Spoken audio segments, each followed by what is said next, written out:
What's our next move, Commander? Head for the Mu Relay? The Mu Relay could link to dozens of systems. Unless we know exactly where Saren's going, we'd just be wasting our time. The Commander is right. We cannot rush off blind. We still need to learn more about Saren. Who put you in charge? Did the Commander resign when I wasn't looking?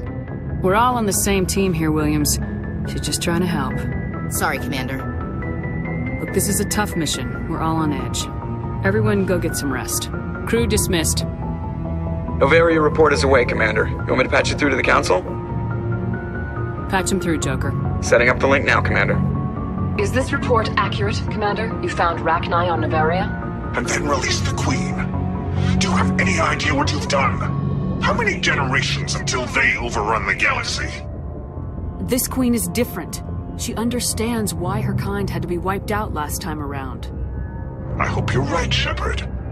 My children's children will pay the price if you're not. We'll be waiting for your next report, Commander.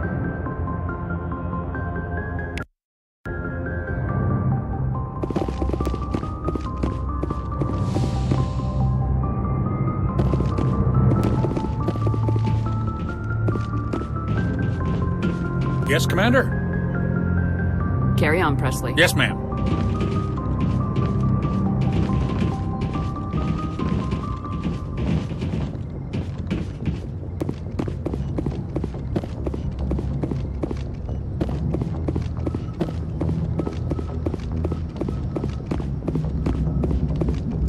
Boy, am I glad to be off of Novaria. I don't know which was worse, the cold or the corporations. One will freeze your balls off, the other will sell them out from under you.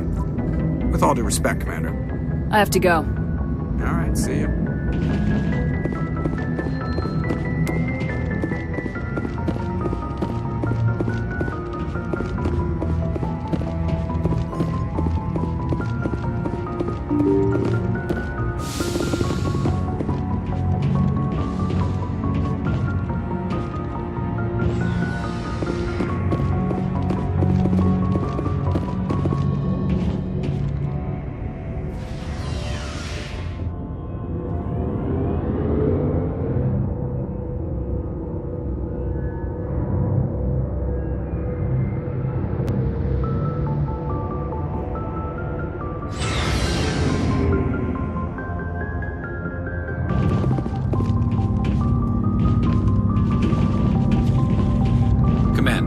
Good to see you. You've been with C-Sec a while. Have you seen much action? Well, not as much as you, but yeah, I've seen some interesting things.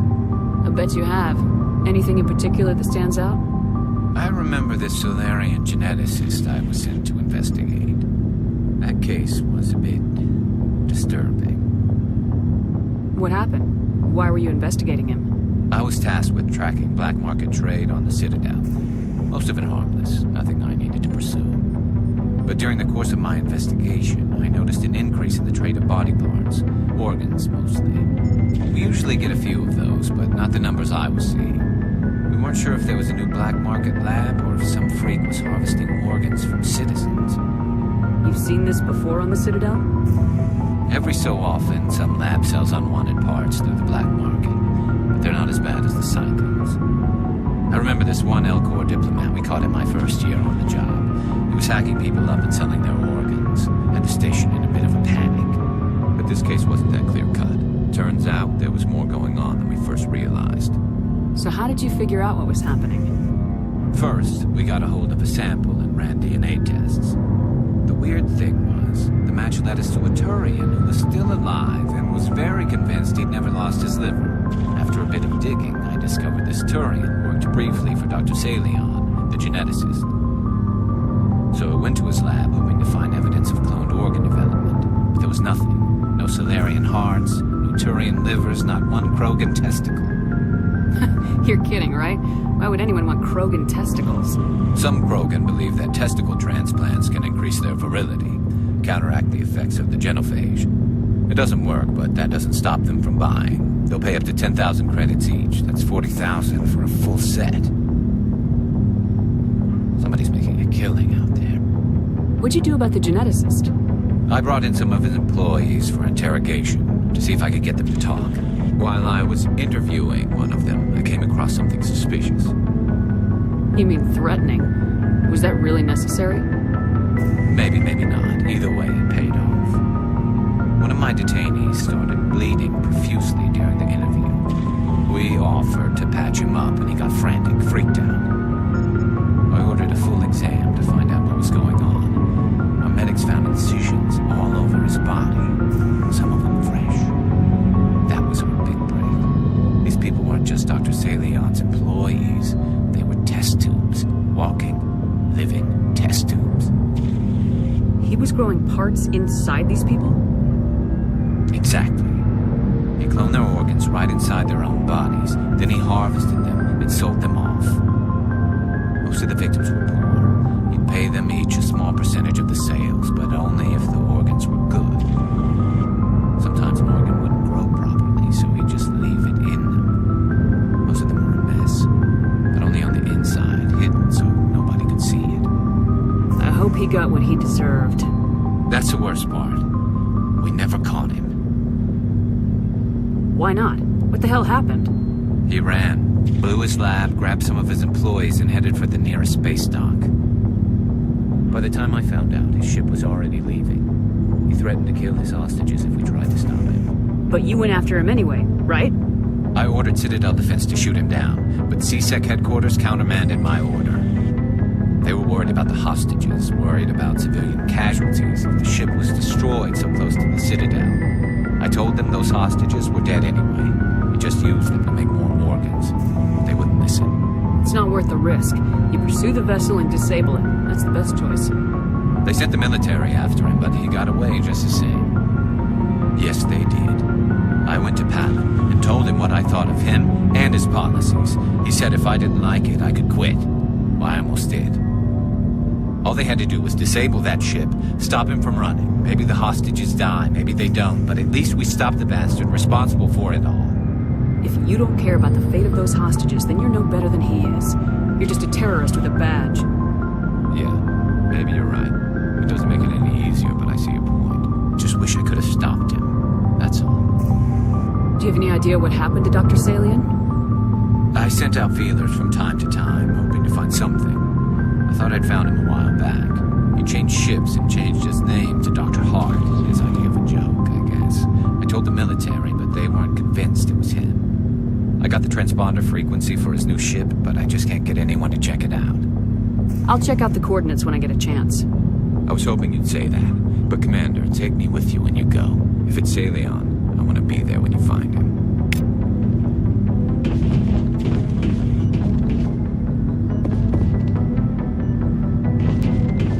Commander?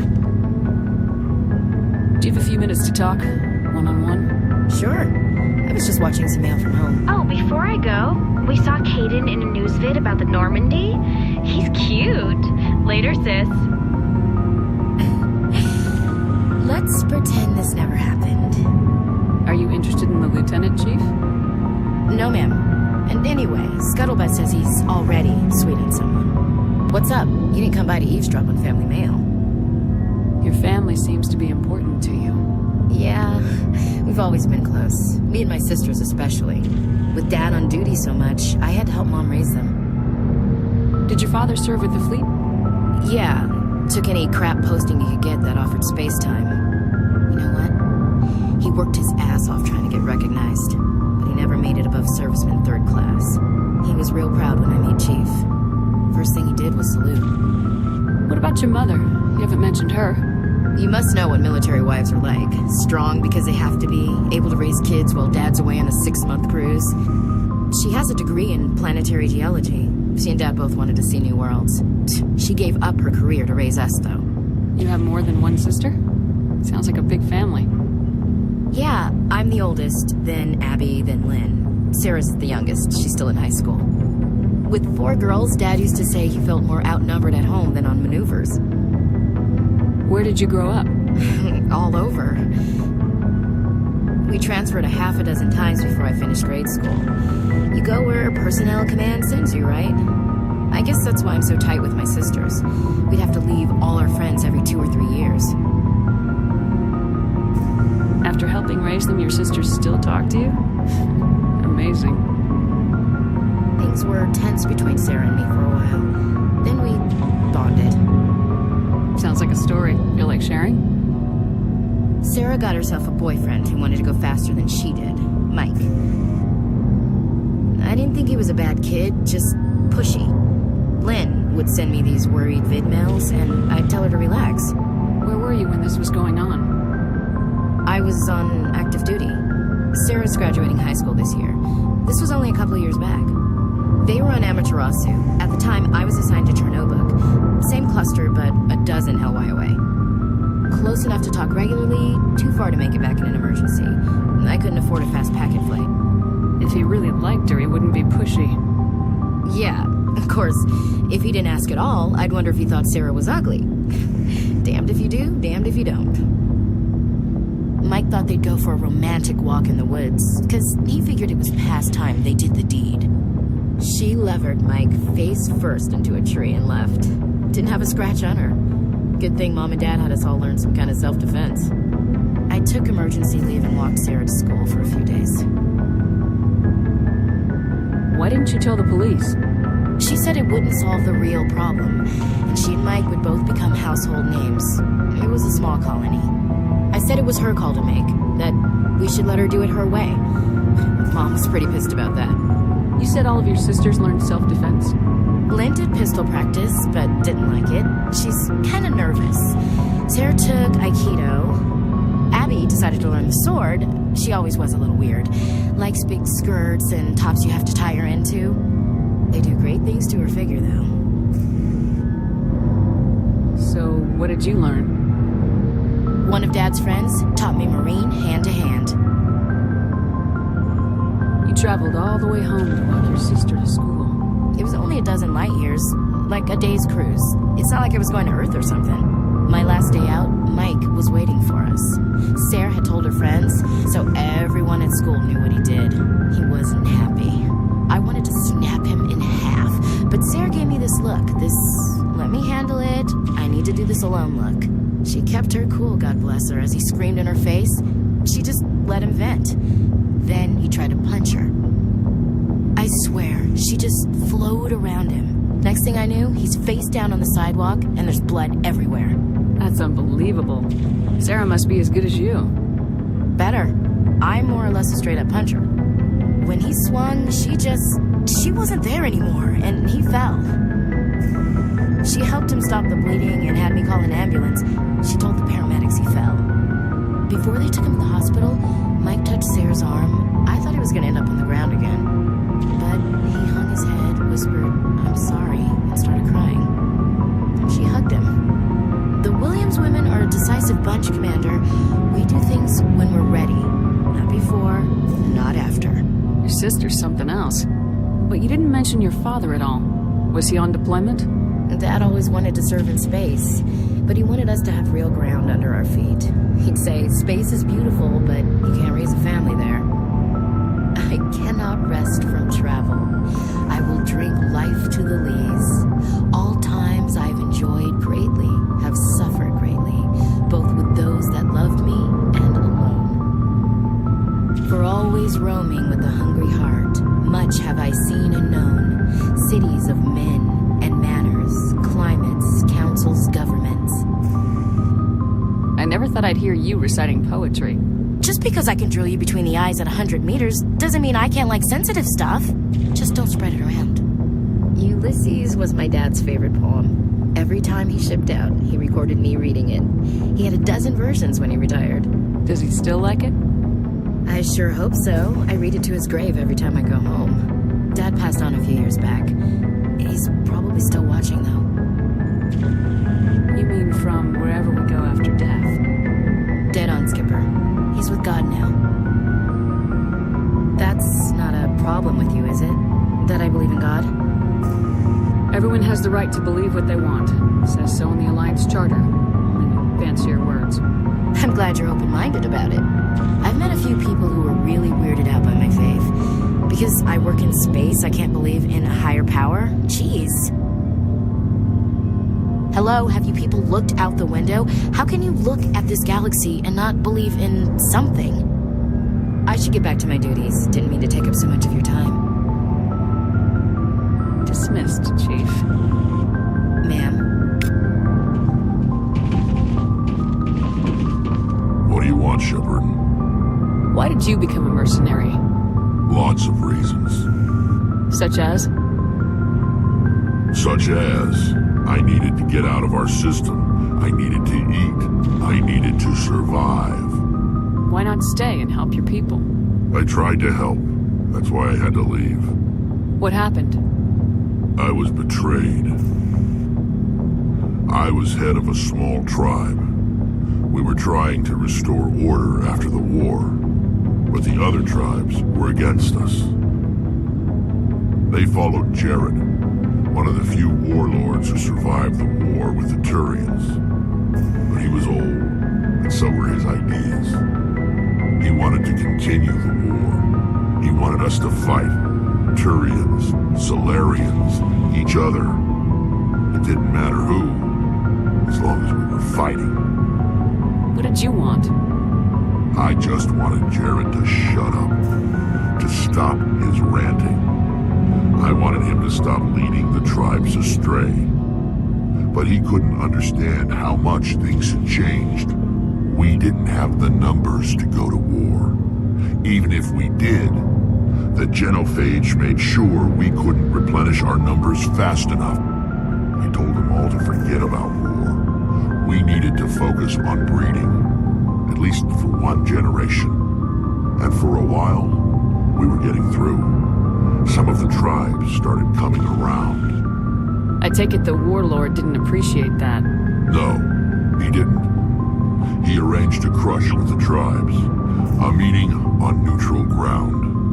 He wanted to talk. We met at the Hollows, near the graves of our ancestors.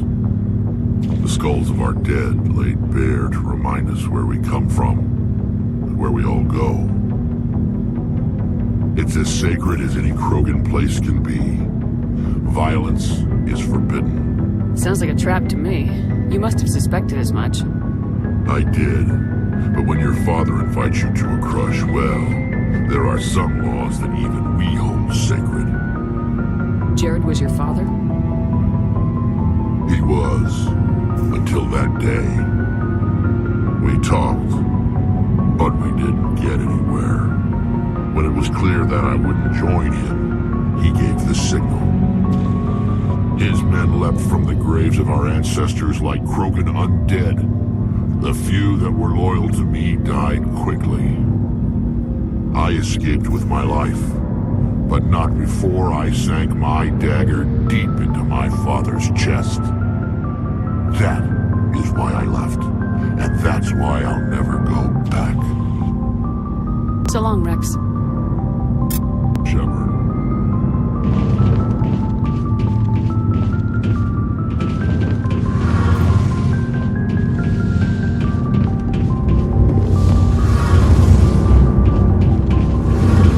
Something I can do for you, Commander. Carry on, Adams. Aye, aye. Your ship's amazing, Shepard. I've never seen a drive core like this before. I can't believe you were able to fit it into a ship this small. I'm starting to understand why you humans have been so successful. I had no idea Alliance vessels were so advanced. The Normandy's a prototype, cutting-edge technology. A month ago, I was patching a makeshift fuel line into a converted tug ship in the flotilla. Now, I'm sitting on board one of the most advanced vessels in Citadel space. I have to thank you again for bringing me along. Traveling on a vessel like this is a dream come true for me. I had no idea you found ship technology so interesting. It comes with being a Quarian. The migrant fleet is the key to the survival of my people. Ships are our most valuable resource. But we don't have anything like this. We make do with cast-offs and second-hand equipment.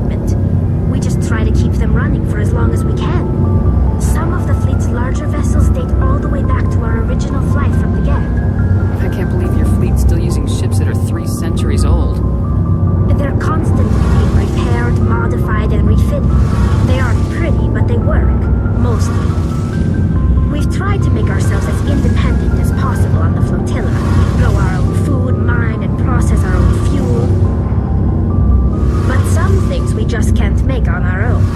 A patch to maintain the hull integrity requires raw materials we just don't have. That's why our pilgrimages are so important. Tell me about your people. Our lives aren't easy. Resources are scarce, and we are constantly on the move. Everything we do must in some way contribute to the continuation of the migrant fleet. There are 17 million Quarians in the flotilla, and each of us relies on the others for survival. The bonds among my people are strong. Unfortunately, we have had to surrender many of the freedoms and civil liberties other species take for granted. What kind of freedoms? Well, it's illegal for parents to have more than one child. If our population grows too much, it would strain our resources to their breaking point. Of course, we also can't allow our numbers to become too few. If our population is in decline, the rule against single births is temporarily repealed. In extreme cases of population decline, incentives are even offered to encourage multiple births. Though the Conclave hasn't had to take such measures in nearly a century. That's your government. The Conclave is our civilian branch of government. Each ship can elect a representative to serve on the Conclave and make decisions that affect the fleet as a whole. On matters that affect an individual ship, however, the captain has the final say. It's a tradition that dates back to the early days, when the fleet was governed by martial law. Fortunately, most captains nowadays are smart enough to have an elected council from their crew to give them advice and guidance. So the ultimate power rests with elected officials? In practice, the Conclave and the respective council for each ship tend to set the rules that govern our daily lives. But in theory, we are still under military jurisdiction. The 5 top-ranking military officials in the fleet serve on the Admiralty Board. These 5 have the power to overrule any decision by the Conclave in case of emergency. To do so requires unanimous agreement among the Admiralty, and they can only do this once. After that, the entire board must resign their posts. It's a safeguard that served us well. In nearly 3 centuries, the Admiralty Board has only overruled the Conclave 4 times. I want to know more about the Geth. I doubt I can tell you anything you don't already know. It's been almost 3 centuries since they drove my people into exile. All I know is the story of their origins, what they were when we created them, and how they turned on us. Interesting. The Geth were originally created to serve as an automated manual labor force. Initially, their intelligence was as limited as any AI. Over time, we made small modifications to their programming to allow them to perform more varied and complex tasks, bringing them closer and closer to true AI status. How come the council didn't step in and stop you? This wasn't true AI research. We may have been skirting the bounds of the law, but we never did anything that was actually illegal. The changes were so insignificant, so gradual, that we were able to control them. Or so we thought. But one thing we underestimated was the power of the neural network. A million Geth thinking simultaneously created an inherently unstable matrix. So the Geth share brain power? Many of the Geth's logic systems were designed to work in concert with other nearby Geth. Basically, the more of them you have in the group, the smarter they are. So there's some sort of group consciousness? No, nothing like that. They cannot share sensory data or information. Their programming cannot handle that much simultaneous input. Each Geth maintains an individual awareness and identity. The neural network only operates on a process-based level. It's basically the synthetic equivalent of a subconscious. But when they're in close proximity, they can coordinate low-level functional processes, freeing up more capacity for original or independent thought. That doesn't make any sense. I'm probably oversimplifying. The Geth are incredibly advanced and complex creations. All you need to know is that they get smarter when they gather in large numbers. As we built more and more Geth, their effective intelligence became more sophisticated, more abstract. One day, a Geth began to ask its Quarian overseer questions about the nature of its existence.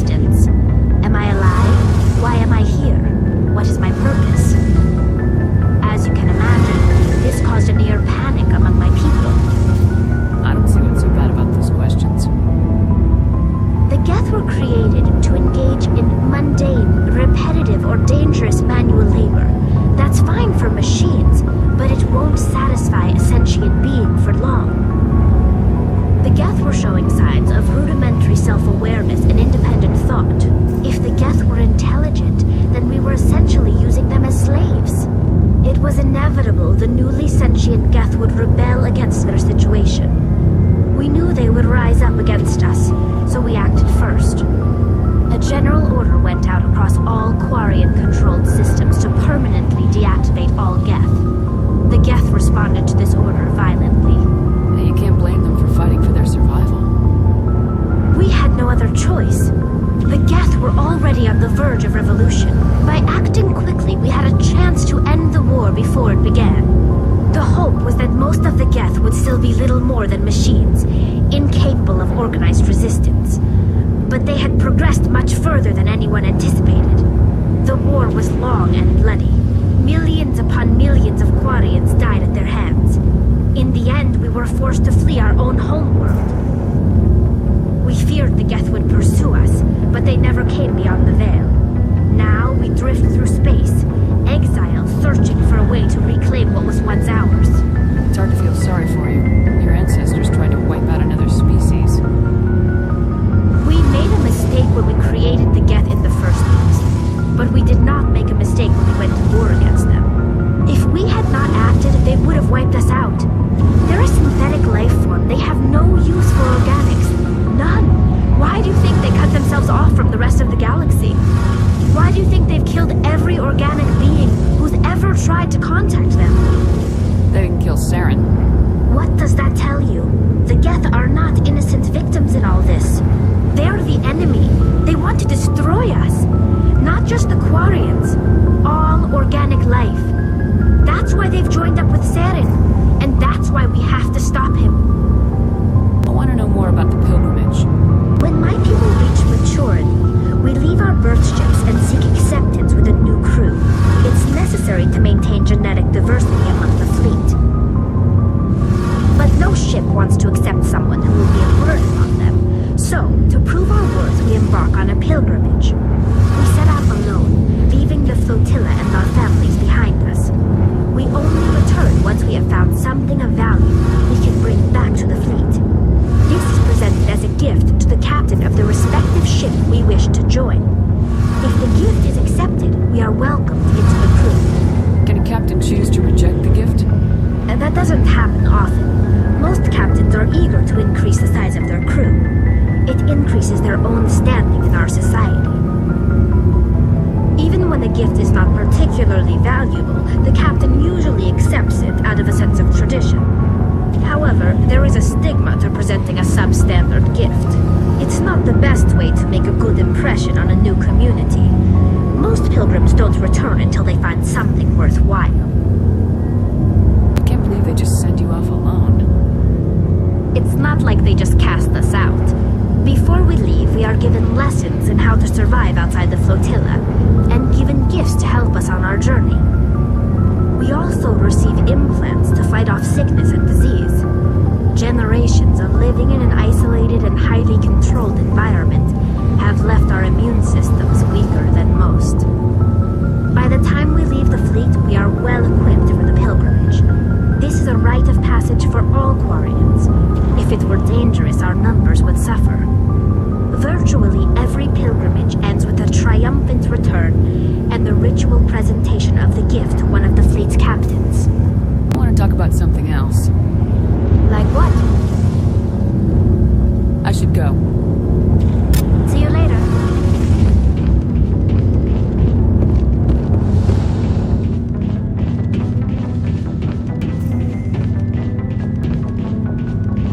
Shepard, Are your people really dying?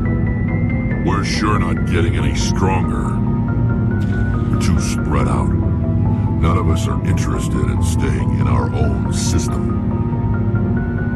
Lots of species have left their homes and prospered. But they go to colonize new worlds.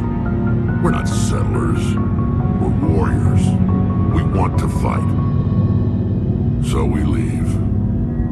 Hire ourselves out. And most of us never go back. You must have family other than your father. Don't you miss them? You trying to make me cry, Shepard? I've got some unfinished business with my family, but that's all. What kind of business? Before I left, I made an oath to my father's father. I swore to recover my family's battle armor. It was taken from him after the uprising. What's so important about this armor? It's a relic. Useless, really. But it was worn by 5 generations of my family before the war. It's rightfully mine. Originally, it was taken by the Turian military. We weren't allowed armor or weapons after the war. Now, it's in the hands of Ton Actus, a Turian scum who collects relics from the war. He's made millions selling Krogan artifacts that were stolen from my people. He's got several bases where he stores his goods, all fortified and guarded. I just don't know which base has my family's armor. Just tell me where to start looking. I'll upload the data to your nav system. But Commander, I want to be there when you find him. What can you tell me about the genophage? Ask the Solarians if you want details. They made it. All I know, it makes breeding nearly impossible. Thousands die in stillbirth, and most never get that far. Every Krogan is infected, everyone, and no one's rushing to find a cure. Why don't the Krogan try to find a cure? When was the last time you saw a Krogan scientist? You ask a Krogan, would he rather find a cure for the genophage or fight for credits? He'll choose fighting every time. It's just who we are, Shepard. I can't change that. Nobody can. So long, Rex. Shepard.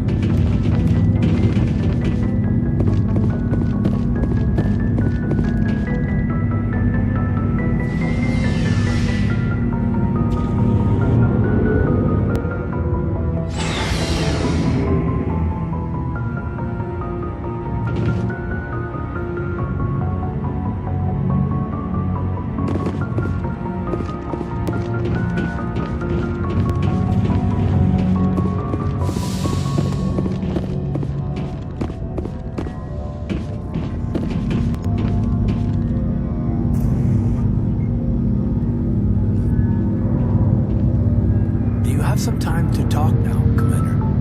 Of course. Have a seat. We've played it pretty close to the book so far, but we're a long way from backup. We've got some tough calls to make. I'm just saying, try to leave yourself a way out. I've seen what cutting corners can do, and I'd hate to have that happen to you, Shepard. Commander. It's a personal observation, Caden? I don't want to step on anyone else's toes, especially if you're if I have misread your interests. Someone? You're referring to our young Prothean expert. I think she's older than both of us put together, but, yeah. There's a lower deck rumor that she's, interested in you as more than a source of Prothean data. She's a very interesting lady, to my, tastes, but, I never claimed to be big on alien culture. You seem awfully worried about my personal affairs.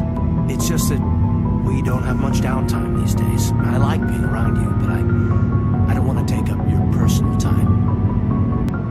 Look, you didn't want to talk about Liara, did you? What's your real issue? You're right. Sorry. It wasn't, Liara's not my main concern.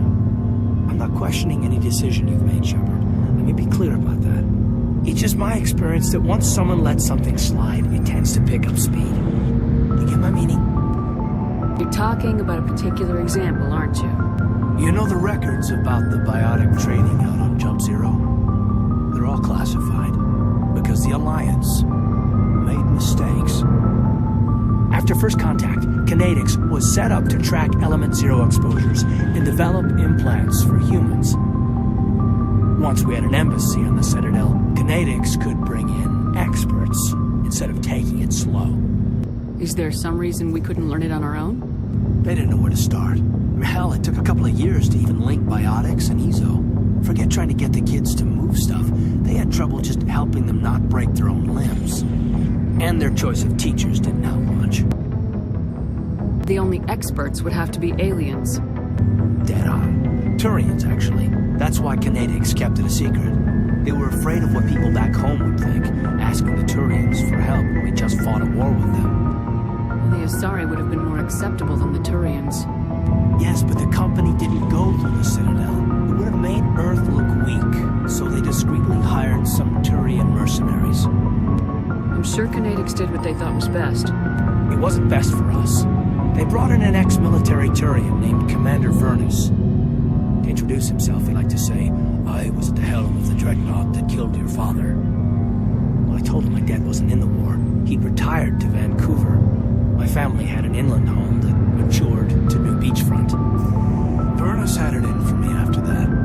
He cut corners, pushed hard. I mean, you either came out a Superman or a wreck. A lot of kids snapped. A few died. The point of all of this, I guess, is that when you cut corners, it's not always obvious who pays for it. So why are you telling me this? Is there something I can do to help you get over it? I'm 32, Shepard. You don't serve as long as I have without coming to terms with yourself. You also learn that if someone is special to you, you help them. Try to keep them from making mistakes. Special, huh? If I'm out of line, just say the word. Sorry, Caden. This was just a battlefield thing. There's my answer, then. I'm sorry to have bothered you, Commander. I got some mixed signals. With your permission, I should return to my duties.